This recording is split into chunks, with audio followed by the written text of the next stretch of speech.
Hello बच्चों, MA final के paper growth एवं डेवलपमेंट में हमने आर्थिक वृद्धि के मॉडल की शुरुआत की। सर्वप्रथम हमने रिकॉर्डों के सिद्धांत को देखा है। गत कक्षा में हमने रिकॉर्डों के सिद्धांत की मान्यताएं पढ़ी और यह जाना कि इन मान्यताओं के आधार पर रिकॉर्डों ने समाज को 3 वर्गों में बांटा: भूमिपति, पूंजीपति एवं श्रमिक। साथ ही इन तीनों वर्गों में भूमि की समस्त उपज को बांटा माना जाता है और इन तीनों ही वर्गों का कुल राष्ट्रीय उत्पादन में लगान लाभ मजदूरी के रूप में बांट दिया जाता है।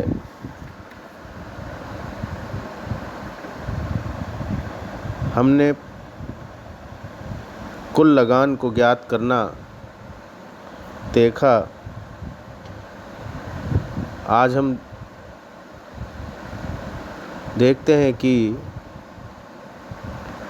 लाभ क्या है। रिकॉर्डों ने लाभ के लिए कहा कि यह श्रम के सीमांत उत्पादन एवं मजदूरी की दर का अंतर होता है और मजदूरी की दर मजदूरी कोष तथा निर्वाह स्तर पर लगाए गए श्रमिकों की संख्या का अनुपात है। इस प्रकार उत्पादन एवं बेचे गए कुल अनाज में से पहला हक लगान का और शेष हक मजदूरी एवं लाभ के रूप में विभाजित कर दिया जाता है। ब्याज को रिकॉर्डों ने लाभ में ही शामिल माना है।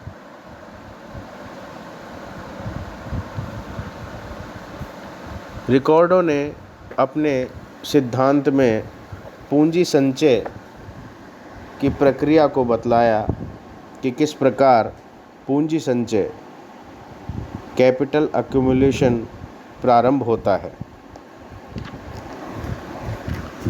रिकॉर्डों के अनुसार पूंजी संचय लाभ से होता है, क्योंकि लाभ में से ही धन को बचाया जाता है, जो पूंजी निर्माण के काम भी आता है।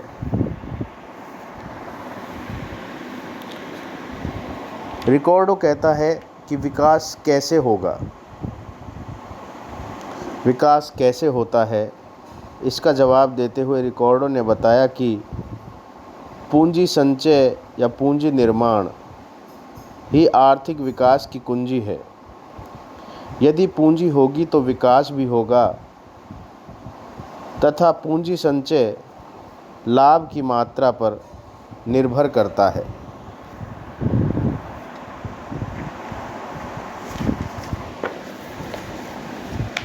रिकॉर्डो ने बताया कि यदि लाभ की मात्रा बढ़ती है तो पूंजी संचय भी बढ़ता है, अथवा लाभ की मात्रा कम होती है तो पूंजी संचय भी कम हो जाता है।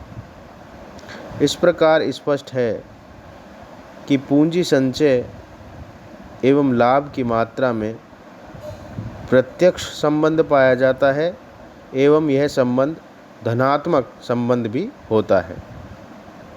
प्रत्यक्ष संबंध का तात्पर्य है कि लाभ एवं पूंजी संचय में सीधा संबंध है। धनात्मक का तात्पर्य है कि लाभ की मात्रा जिस दिशा में परिवर्तित होती है, पूंजी संचय भी उसी दिशा में परिवर्तित होगा। रिकॉर्डो ने यह बताया कि लाभ मजदूरी पर निर्भर करता है और मजदूरी वेज गुड्स की कीमतों पर निर्भर करती है। वेज गुड्स यानी मजदूरी वस्तुएं वे वस्तुएं हैं जिन्हें श्रमिक अपनी मजदूरी से क्रय कर सकता है। और स्पष्ट करते हुए रिकॉर्डो ने आगे कहा कि लाभ एवं मजदूरी में विपरीत संबंध पाया जाता है। यदि मजदूरी में वृद्धि होती है तो लाभ घट जाते हैं एवं मजदूरी में कमी होने पर लाभ बढ़ जाते हैं। यदि मजदूरी में वृद्धि होने से लाभ घट जाते हैं तो लाभ घट जाने के कारण पूंजी संचय भी घट जाता है, क्योंकि लाभ की मात्रा बढ़ती है तो पूंजी संचय बढ़ता है, अथवा लाभ की मात्रा कम होती है तो पूंजी संचय भी कम होता है। दूसरी ओर मजदूरी वस्तुओं की कीमतों पर निर्भर करती है, वेज गुड्स की कीमतों पर निर्भर करती है। यदि वेज गुड्स या मजदूरी वस्तुएं उनकी कीमतें बढ़ती है तो मजदूरी में भी वृद्धि होती है।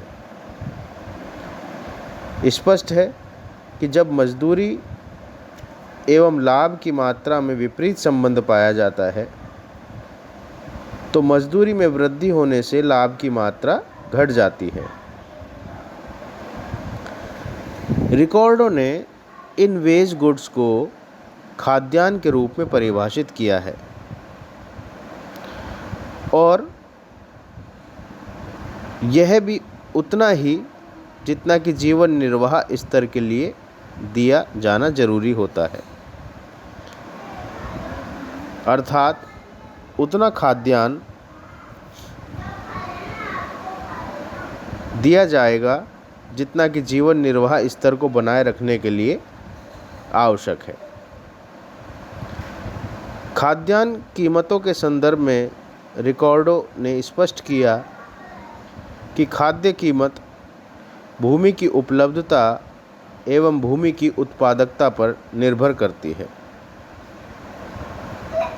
इस प्रकार रिकॉर्डो ने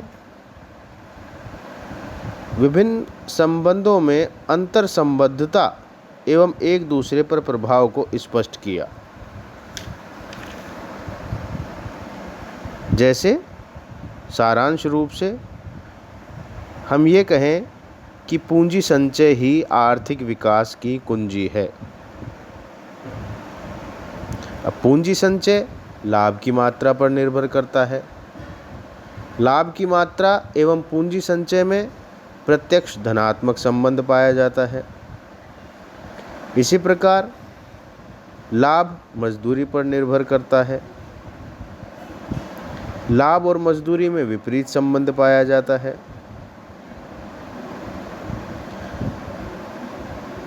मजदूरी वेज गुड्स की कीमतों पर निर्भर करती है और दोनों में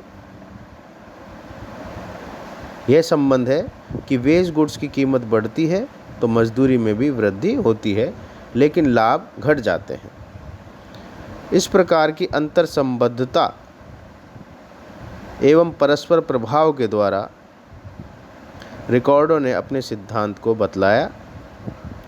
इसके अंतर्गत उन्होंने पूंजी, लाभ, मजदूरी, वेज गुड्स की कीमतें एवं भूमि को स्पष्ट किया। खाद्य कीमतों के अंतर्गत भूमि की उपलब्धता और भूमि की उत्पादकता पर खाद्य कीमत को निर्धारित किया गया।